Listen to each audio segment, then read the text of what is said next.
All right, let's review how to go from x is greater than or equal to 3.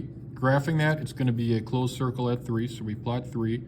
We do a closed circle at 3 because of the line, and then we're going to shade to the right, and we're going to darken in the arrow. Now the interval notation of that, interval notation we work from left to right, is going to actually be a bracket at the 3, because it's a closed circle, and then we're going all the way to infinity, so we do our infinity symbol, and then the parentheses. So that would be your interval notation. If we're doing x is less than -2, now we just plot the point -2. It's an open circle since there's no line under it, and it's less than, so now we go to the left.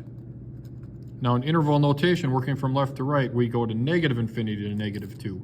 So we always put a parenthesis by the infinity, and then -2 with a parenthesis because it's got a open circle. Here we have at -3 is less than x, which is less than or equal to 5. So we have our two numbers, -3 and 5, and we have an open circle at -3, a closed circle at 5, and you're going to shade between them. So now when you do interval notation, it's a parenthesis by the -3, comma 5 with a bracket because of the closed circle. Lastly, we have an or, so we put both of them on the same graph, so x is less than 2, open circle at 2, shade to the left, darken in the arrow, x is greater than 5, and this is going to be an open circle at 5 and shade to the right.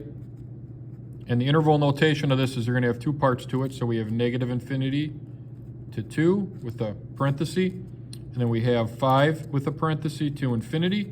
And then since we're putting them both together, you have to use the union symbol, which means you're joining both of them together on a graph.